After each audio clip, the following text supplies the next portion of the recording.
కాకినాడ జిల్లా ఎలేశ్వరంలో ఎస్పీ వర్గీకరణకు వ్యతిరేకిస్తూ ఎస్సీ వర్గానికి చెందిన దళితులు మండల వ్యాప్తంగా బైక్ ర్యాలీ నిరసన ప్రదర్శన చేపట్టారు.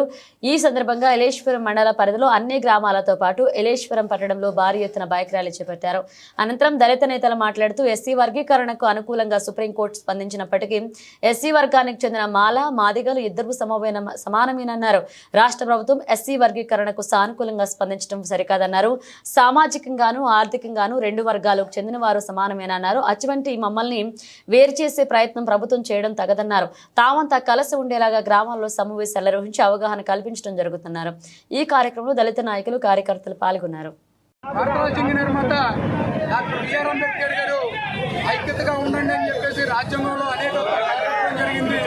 దీనన్నింటినీ కూడా రాష్ట్ర ప్రభుత్వం కేంద్ర ప్రభుత్వం కూడా విభజించి పాలించాలనే సిద్ధాంతాన్ని తీసుకొస్తుంది. ఇది అన్నిటికీ జరిగే విషయం కాదు. మరొకసారి ఆలోచించాలి. ఇటువంటి పరిణామం కానీ ఉపసంహరించుకోకపోతే రాష్ట్ర వ్యాప్తంగా దేశవ్యాప్తంగా కూడా ఉద్యమాన్ని ఉధృతం చేస్తామని చెప్పేసి ఈ మీడియా ద్వారా రాష్ట్ర ప్రభుత్వానికి కేంద్ర ప్రభుత్వానికి తెలియజేస్తున్నాం. ఎస్సీ వర్గీకరణ ఆయా రాష్ట్రాలు అమలు చేసుకోవచ్చని ఆగస్టు 1వ తారీఖున మన భారతదేశ అత్యున్నత న్యాయస్థానం తీర్పునివ్వడం జరిగింది. అయితే ఎస్సీ వర్గీకరణ అవసరం లేదు, ఎస్సీ వర్గీకరణ అనేది కోర్టులు తీర్పు చెప్పజాలము, అది చట్టం భారత పార్లమెంట్లో జరగాలనేటటువంటి వాదన కూడా ఉంది.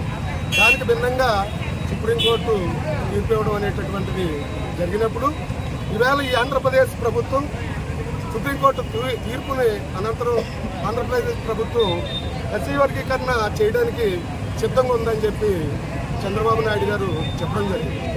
అయితే ఈ నేపథ్యంలో ఈ రాష్ట్రంలో మాలలు మాదిగలు అనేటటువంటి ప్రధాన కులాలు అయినటువంటి ఎస్సీ వర్గంలో మాలలేమీ అభివృద్ధి చెందలేదని, అలాగే మాదిగలు మాలల కంటే వెనుకబడ్డారనేటటువంటి వాదన సరికాదని మేము రాష్ట్ర వ్యాప్తంగా నిరసన కార్యక్రమాలు చేయడం జరిగింది. అందులో భాగంగా ఎలేశ్వరం మండలంలో ఎస్సీ మాలలను అందరినీ ఏకం చేసి అనేక బంధు కార్యక్రమాలు సభలు సమావేశాలు నిర్వహించాము. అదే దాంట్లో భాగంగానే ఈరోజు మండల వ్యాప్తంగా ఎస్సీ వర్గీకరణకు వ్యతిరేకంగా బైక్ ర్యాలీ అనేటటువంటి కార్యక్రమం చేపట్టాం. కాబట్టి రాష్ట్ర ప్రభుత్వానికి మాలల తరఫున ఒకటే విన్నపం, ఎస్సీ వర్గీకరణ చేయకూడదనేటటువంటిది మా మాలల తరఫున విజ్ఞప్తి చేస్తుంది. ఐక్యతగా ఉండండి అని చెప్పేసి రాజ్యాంగంలో అనేక హక్కులు కల్పించడం జరిగింది. దీనన్నింటినీ కూడా రాష్ట్ర ప్రభుత్వం కేంద్ర ప్రభుత్వం కూడా విభజించి పాలించాలనే సిద్ధాంతాన్ని తీసుకొస్తుంది. ఇది అన్నిటికీ జరిగే విషయం కాదు. మరొకసారి ఆలోచించాలి. ఇటువంటి పరిణామం కానీ ఉపసంహరించుకోకపోతే రాష్ట్ర వ్యాప్తంగా దేశవ్యాప్తంగా కూడా ఉద్యమాన్ని ఉధృతం చేస్తామని చెప్పేసి ఈ మీడియా ద్వారా రాష్ట్ర ప్రభుత్వానికి కేంద్ర ప్రభుత్వానికి తెలియజేస్తున్నాం.